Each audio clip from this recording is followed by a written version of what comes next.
नमस्कार बच्चों, स्वागत है आप सभी का एक और वीडियो में। आज के इस वीडियो में हम लोग देखेंगे कक्षा 6 के विज्ञान विषय के पाठ 5 के। ठीक है, पाठ का नाम है तंतु से वस्त्र तक। तो आज हम इस पाठ के तंतु से वस्त्र तक के पाठ के जितने भी प्रश्न उत्तर है सभी को देखेंगे। ठीक है, चलिए शुरू करते हैं अभ्यास प्रश्नोत्तर में। तो अभ्यास प्रश्नोत्तर में जब आएंगे तो हमारा पहला प्रश्न मिलता है, निम्नलिखित में से सही विकल्प छांटकर अपनी अभ्यास पुस्तिका में लिखिए। यानी जो सही विकल्प है सही उसे हमें लिखना है। पहला प्रश्न है इसमें कि ऊन प्राप्त नहीं होता है। हमें यह बताना है कि ऊन किससे प्राप्त नहीं होता है। पहला ऑप्शन है भेड़ के बाल से, दूसरा है ऊंट के बाल से, तीसरा है याक के बाल से और चौथा है लंगूर के बाल से। तो ये तो हम सभी जानते हैं कि भेड़ के बाल से ऊन पाया जाता है। अब बचे यह तीन चीज़ें। तो अगर आप सोचेंगे कि भाई ऊँट के तो बाल बहुत छोटे छोटे होते हैं, तो ऊँट के बाल से हमें ऊन कैसे प्राप्त होगा? लेकिन हमें ऊँट के बालों से भी ऊन प्राप्त होता है और याक के बाल से भी हमें ऊन प्राप्त होता है, और हमें ऊन नहीं प्राप्त होता है तो वह है हमारा लंगूर। तो इसका जो सही उत्तर हो जाएगा वह क्या हो जाएगा? लंगूर के बाल से। गड़बड़ी में ऊँट के बाल कभी भी नहीं लगाइएगा, नहीं तो आपका उत्तर गलत हो जाएगा। तो पहले प्रश्न का हमारा सही जवाब क्या हो जाएगा? लंगूर के बाल से। तो ऊन प्राप्त नहीं होता है किससे? लंगूर के बाल से। चलिए, प्रश्न नंबर 2 है हमारा, कृत्रिम रेशा है।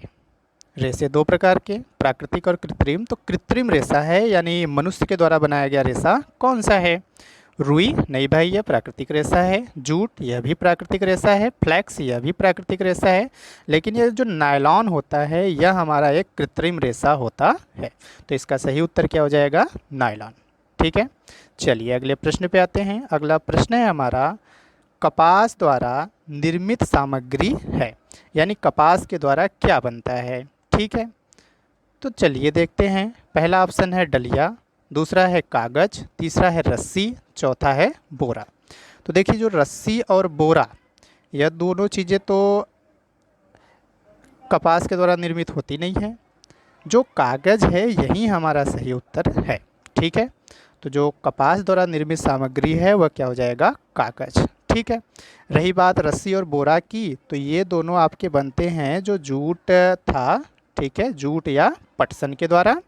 डलिया आमतौर पे बांसों से निर्मित होती है। ठीक है, तो कागज इसका सही उत्तर हो जाएगा। आशा है समझ में आ गया होगा। चलिए अगले प्रश्न पे आते हैं। अगला प्रश्न है, एकल धागे से वस्त्र निर्माण की प्रक्रिया कहलाती है। रेटिंग कहते हैं, कताई कहते हैं, बुनाई कहते हैं या बधाई कहते हैं। तो एकल धागे से वस्त्र निर्माण की जो प्रक्रिया कहलाती है यह हमारी कहलाती है बधाई। तो हमारा सही उत्तर क्या हो जाएगा? बंधाई।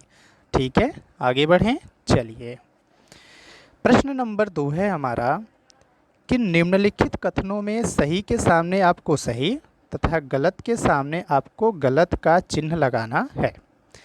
अब चलिए पढ़ते हैं। पहला हमारा प्रश्न था इसका कि धागों की बुनाई और बधाई से वस्त्र बनाए जाते हैं। यह सही है या गलत? तो यह बिल्कुल सही है। धागों की बुनाई और बधाई से वस्त्र बनाए जाते हैं, तो यह हमारा सही हो गया। दूसरा प्रश्न है इसका, तंतु धागों से मिलकर बनते हैं। यह गलत है। जो धागे होते हैं वह तंतु से मिलकर बनते हैं। ठीक है, तंतु धागों से मिलकर नहीं बनते हैं, तो यह हमारा क्या हो जाएगा? गलत। और क्यों गलत है यह समझ गए आप लोग कि धागे जो होते हैं वह तंतु से बनते हैं, तंतु धागों से मिलकर नहीं बनता है। ठीक है, चलिए प्रश्न स है इसका कि जूट प्राप्त करने के लिए पटसन की जो फसल को पुष्पन की अवस्था में काटते हैं। तो यह बिल्कुल सही है। जूट से अगर आपको प्राप्त करना है, ठीक है, जूट प्राप्त करने के लिए तो उसको हम पुष्पन की अवस्था में ही क्या कर लेते हैं? काट लेते हैं। तो ये हमारा सही हो जाएगा। चलिए अगले प्रश्न पे आते हैं। अगला प्रश्न है कि रेशम कीट के कोकून से रेशम का धागा प्राप्त किया जाता है। यह बिल्कुल सही है। ठीक है, रेशम का धागा जो प्राप्त किया जाता है वह रेशम कीट के कोकून से प्राप्त किया जाता है। प्रश्न अगला है इसका कि कपास की खेती के लिए बलुई मिट्टी उपयुक्त होती है। यह गलत है। कपास की खेती आमतौर पर जो होती है वह सबसे अच्छी होती है कपास की खेती के लिए काली मिट्टी। ठीक है, तो यह क्या हो जाएगा, गलत। ठीक, चलिए आगे बढ़ते हैं। प्रश्न नंबर 3। प्रश्न है, रिक्त स्थानों की पूर्ति कीजिए, यानी जहाँ पर खाली स्थान है वहाँ पर कोई उचित शब्द भर दीजिए। पहला प्रश्न है पादप रेशे। पादप रेशे यानी पौधों से वाले रेशे जो होते हैं। पादप रेशे खाली स्थान और फिर खाली स्थान है। तो पादप रेशे हमारे कौन कौन से हैं, कपास और जूट। तो यही दो चीज़ें भर जाएंगी, एक कपास और एक क्या, जूट। तो पादप रेशे कपास और जूट हैं। समझ में आ गया। चलिए अगले प्रश्न पे आते हैं। अगला प्रश्न है खाली स्थान और फिर खाली स्थान जंतु रेशे हैं। देखिए अभी हमने पादप रेशे पढ़ा, पादप रेशे यानी पौधों वाले रेशे, तो कपास और जूट हो गया। अब जंतु रेशे यानी जंतु वाले रेशे कौन कौन से हैं, तो एक तो ऊन हो गया, ठीक है, और दूसरा क्या हो गया, रेशम। ठीक, जो रेशम कहाँ से प्राप्त किया जाता था अभी आप लोगों ने ऊपर पढ़ा था। ठीक है, तो इसमें क्या भरा जाएगा, ऊन और रेशम, यह दोनों जंतु रेशे हैं। ठीक है, अच्छा कमेंट बॉक्स में आप लोग जरा बताइएगा कि रेशम के जो कीट है वह कहाँ पाले जाते हैं। ठीक है, चलिए अगले प्रश्न पे आते हैं। कपास के बीज से खाली स्थान प्राप्त किया जाता है। तो कपास के बीज से क्या प्राप्त किया जाता है, तेल। ठीक है, तो इसमें क्या भरा जाएगा, तेल। कपास के बीज से तेल प्राप्त किया जाता है। अगला प्रश्न है खाली स्थान के तने से जूट के रेशे प्राप्त किए जाते हैं। तो किसके तने से जूट के रेशे प्राप्त किए जाते हैं, पटसन। ठीक है, तो क्या भरा जाएगा, पटसन। पटसन के तने से जूट के रेशे प्राप्त किए जाते हैं। आशा है यह समझ में आ गया होगा। चलिए अगले प्रश्न पे चलते हैं। अगला प्रश्न है हमारा कि निम्नलिखित के सही जोड़े बनाइए। ठीक है, निम्नलिखित के सही जोड़े बनाइए। तो चलिए हम जोड़े बना लेते हैं। पहला है पानी में पटसन के तने को गलाना क्या कहलाता है, रेटिंग। वही सड़ने के लिए छोड़ देते हैं पानी के अंदर, तो इस प्रक्रिया को क्या कहते हैं, रेटिंग। तो इसका किससे मिलान हो जाएगा, रेटिंग से। पानी में पटसन के तने को गलाना, रेटिंग। दूसरा है कपास गोलकों से कपास के बीजों को निकालना क्या कहलाता है, इसको बोलते हैं कपास ओटना। क्या बोलते हैं, कपास ओटना। तो सही मिलान इससे क्या हो जाएगा, कपास ओटना। चलिए अगले प्रश्न पे आते हैं। अगला है कि दो धागों की सहायता से वस्त्र बनाने की प्रक्रिया का मिलान किससे होगा, बुनाई से। क्या कहते हैं उसको, बुनाई से। दो धागों की सहायता से वस्त्र बनाने की प्रक्रिया को बुनाई कहते हैं। हो गया या। घ है तंतु से धागे को बनाना किससे मिलान होगा, बंधाई। क्या कहलाता है, बंधाई। अंग है एकल धागे से वस्त्र बनाने की प्रक्रिया क्या कहलाता है, तो इसको कहते हैं कताई। क्या कहते हैं, कताई।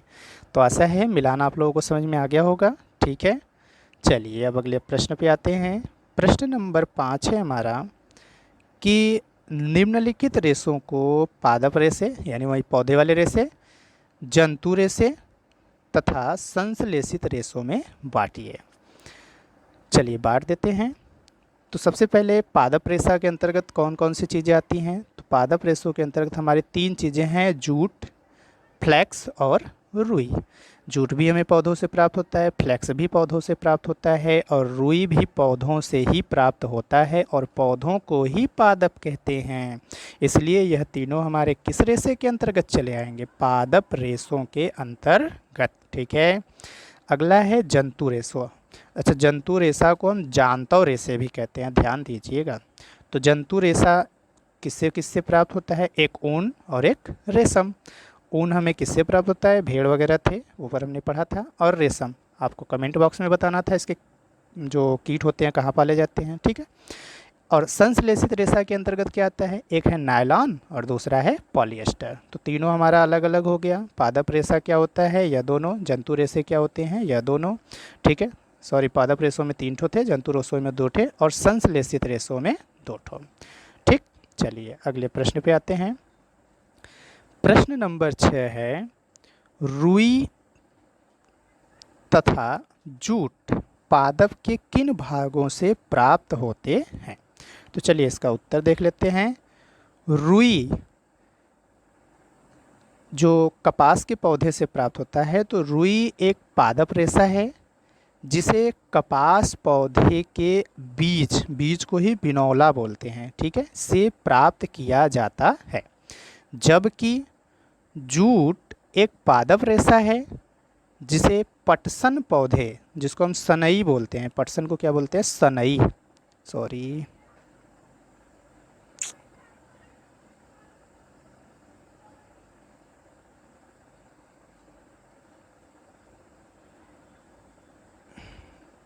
एक मिनट, बस पूछने वाले हैं हम लोग, हाँ यहाँ पे थे हम लोग, ठीक है। हाँ, तो क्या प्रश्न था कि रुई तथा जूट पादप के किन भागों से प्राप्त होते हैं। तो रुई, जिसको हम कपास बोलते हैं, एक पादप रेशा है जिसे कपास पौधे के बीज यानी बिनौलों से प्राप्त किया जाता है। जबकि जूट एक पादप रेशा है जिसे पटसन पौधे यानी सनई के तने से प्राप्त किया जाता है। ठीक है, समझ में आ गया। चलिए अगले प्रश्न पे आ जाते हैं।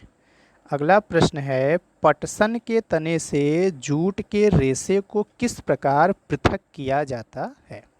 पृथक का मतलब होता है अलग। तो जो पटसन यानी सनई होता है, उसके तने से जूट के जो रेशे प्राप्त किए जाते हैं वह किस प्रकार पृथक किया जाता है। तो देखिए, पूरी प्रक्रिया लिखना है तो यह उत्तर आपका थोड़ा सा लंबा जाएगा, ठीक है, लेकिन समझ लीजिएगा। तो समझने के साथ साथ अगर आप उसको याद करेंगे तो समझकर याद कर लेंगे। चलिए, तो प्रश्न क्या था हमारा कि पटसन के तने से जूट के रेशे को किस प्रकार पृथक किया जाता है। तो इसका उत्तर क्या हो जाएगा, फसल की कटाई के पश्चात पटसन पादपों की शाखाओं व पत्तियों की सफाई करके तनों को बंडलों में बांधकर तालाब अथवा किसी स्थान पर रुके हुए जल में डुबोकर रखते हैं। समझ में आया इतना। सबसे पहले क्या करेंगे, पटसन के फसल की कटाई कर लेते हैं, ठीक है। तो पटसन के जब फसल की आप कटाई करोगे तो उसके पौधे में क्या क्या चीज़ें रहेंगी, शाखाएं रहेंगी व पत्तियां रहेंगी। उन शाखाओं और पत्तियों को हमें अलग करना होता है। तो अब अलग कैसे करेंगे, निकोल के थोड़ी ना करेंगे। तो उसके लिए हम क्या करते हैं कि पानी में उसको डुबो देते हैं। अच्छा, अब पानी में कैसे वाले पानी में डुबोएंगे, नदी में जाके डुबोएंगे तो नदी तो पानी को बहा ले जाएगा। रुके हुए पानी में, जहाँ का पानी क्या हो, रुका हुआ हो। तो फसल की कटाई के पश्चात पटसन पादपों की शाखाओं व पत्तियों की सफाई करके तने को बंडलों में बांधकर तालाब अथवा किसी स्थान पर रुके हुए जल में डुबोकर रखते हैं, ठीक है, रख देंगे। 4-5 दिनों के बाद पौधों के मुलायम भाग गल जाते हैं और रेशे स्पष्ट दिखाई देने लगते हैं, ठीक है। यह क्रिया जल में पाए जाने वाले जीवाणुओं द्वारा होती है। तो ऐसा होता क्यों है, ये जल में पाए जाने वाले जीवाणुओं द्वारा होता है, ठीक है।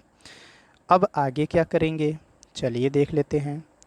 तो यह क्रिया जल में पाए जाने वाले जीवाणुओं द्वारा होती है। यह प्रक्रिया पटसन की रेटिंग कहलाती है। यह प्रक्रिया पटसन की रेटिंग कहलाती है।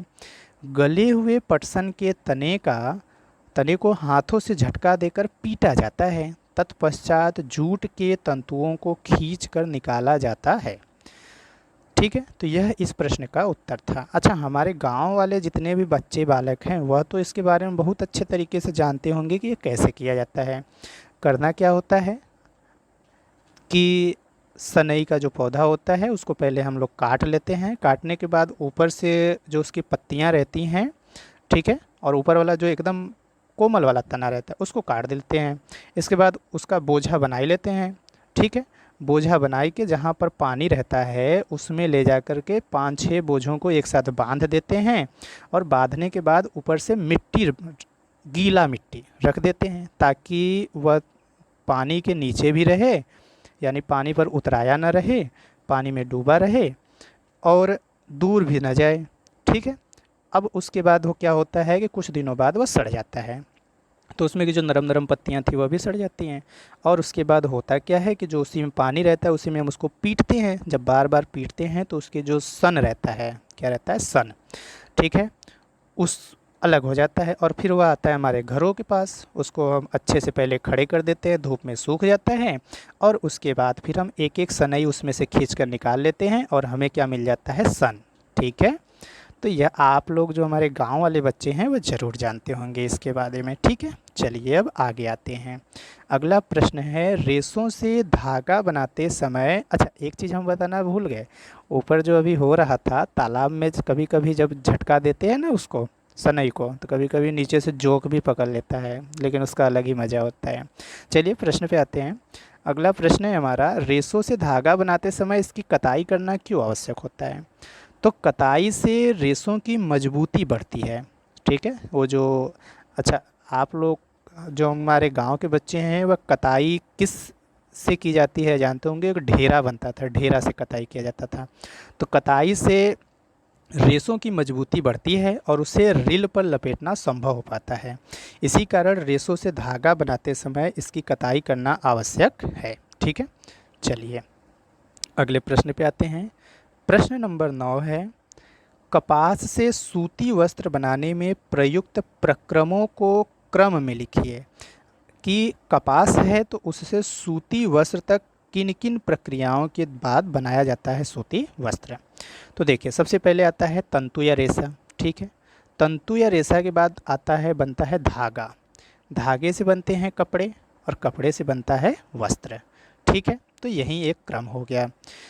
अगर इसको आप और दूसरे तरीके से लिखें तो तंतु या रेशों की कताई कर धागा बनाया जाता है, धागों की बुनाई कर कपड़ा बनाया जाता है और कपड़ों को सिलकर वस्त्र तैयार होता है। तो यह एक पूरा क्रम था। ठीक है, चलिए अगले प्रश्न पे आ जाते हैं।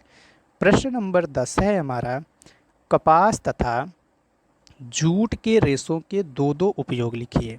ठीक है, तो इसका उत्तर क्या है? सबसे पहले कपास के उपयोग देख लेते हैं। तो कपास का पहला उपयोग है, कपास की रुई का उपयोग कर सूती कपड़े, चादर, पर्दे बनाने में किया जाता है। कपास से विभिन्न प्रकार के कागज़ बनाया जाता है। ठीक है, यह कपास के दो उपयोग हो गए। अब हम लोग देख लेते हैं जूट के दो उपयोग।